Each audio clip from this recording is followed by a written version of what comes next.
If you knew your potential to feel good, you would ask no one to be different so that you can feel good.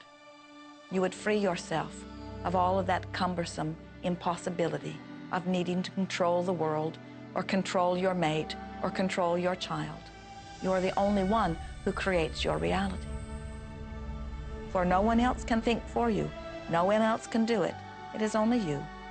Every bit of it you.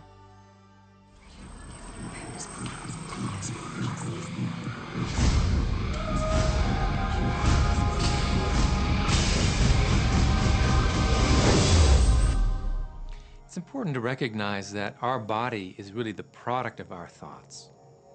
We're beginning to understand in medical science the degree to which the nature of thoughts and emotions actually determines the physical substance and structure and function of our bodies. We've known in the healing arts of a placebo effect. A placebo is something that supposedly has no impact and no effect on the body, like a sugar pill or something.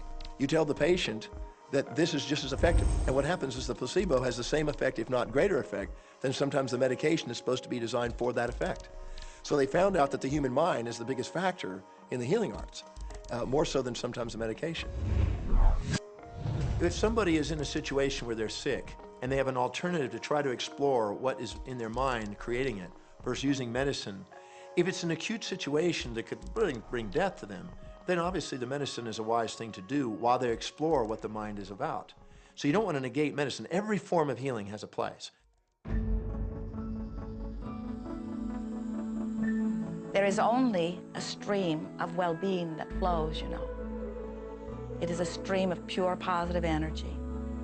And the universe, all that we know, is abundant with only that. This is a world that is based upon well-being, and well-being dramatically abounds. And when you are allowing that stream to flow in its fullness, you feel very, very good. And when you are pinching it off a bit, you feel not so good. There is only a stream of goodness or well-being which you are allowing or not. And your magnificent emotions are telling you what the mix is, how you're doing in your allowing or your resisting of this connection. You know people who have had terminal disease. Stop and think of the word dis-ease. Hyphenate the word. That's a body that's not at ease. We've got 1,000 different diagnoses and disease out there. They're just the weak link.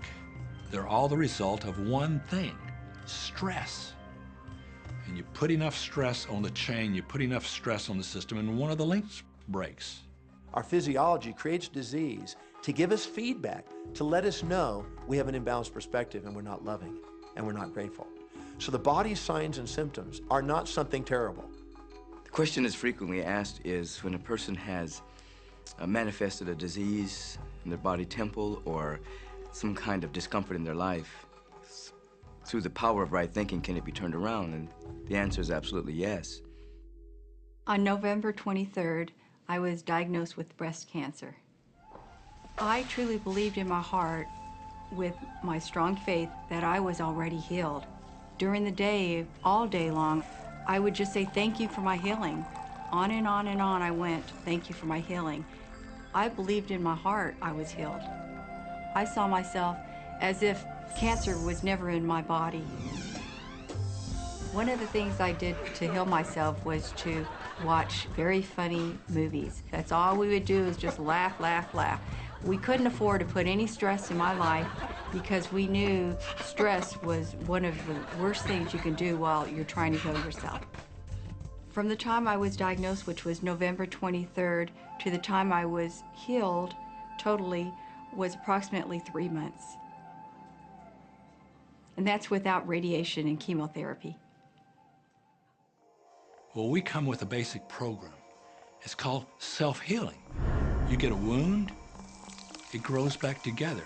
You get a bacterial infection, the immune system comes and takes care of those bacteria and heals it up. The immune system is made to heal itself. Dis-ease cannot live in a body that's in a healthy emotional state. Your body is casting off millions of cells every second, and it's creating millions of new cells. In fact, literally, parts of our body are replaced every day. Other parts take a few months, other parts a couple of years.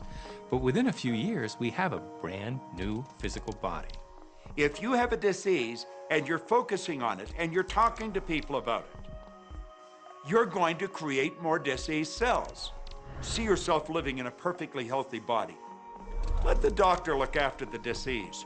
Can you feel the difference between having painful arthritis in your hips and feeling fearful about it, or having painful arthritis in your hips and feeling hopeful about it? The difference between fearful and hopeful is the difference between recovery or not. Happier thoughts lead to essentially a happier biochemistry, a happier, healthier body. Negative thoughts, stress, have been shown to seriously degrade the body and the functioning of the brain, because it's our thoughts and emotions that are continuously reassembling, reorganizing, recreating our body. Remove physiological stress from the body, and the body does what it was designed to do. It heals itself. I've seen kidneys regenerated. I've seen cancer dissolved. I've seen eyesight improve and come back. I always say that incurable means curable from within. You can change your life and you can heal yourself.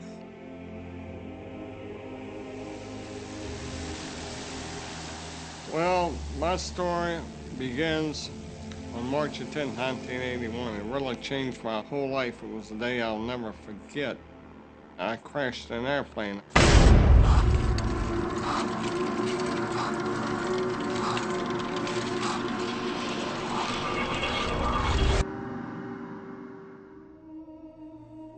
I ended up in the hospital completely paralyzed. My spinal cord was crushed. I broke the first and second cervical vertebrae. My swallowing reflex was destroyed. I couldn't eat or drink. My diaphragm was destroyed. I couldn't breathe. All I could do was blink my eyes.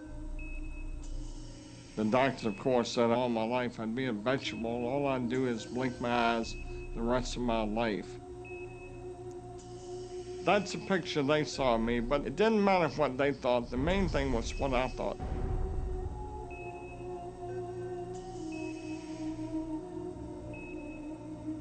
I picture myself being a normal person again, walking out of that hospital. The only thing I had to work with in the hospital was my mind. As long as you have your mind, you can put things back together again. I was hooked to a respirator, and they said I'd never breathe on my own again because my diaphragm was destroyed. But this little voice kept saying to me, breathe deep, breathe deep.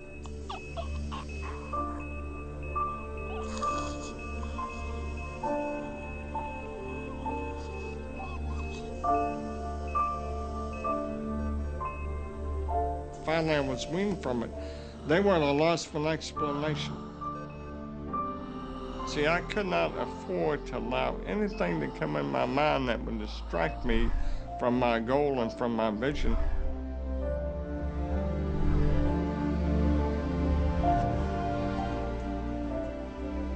Well, I set a goal to walk out of the hospital on Christmas. That was my goal.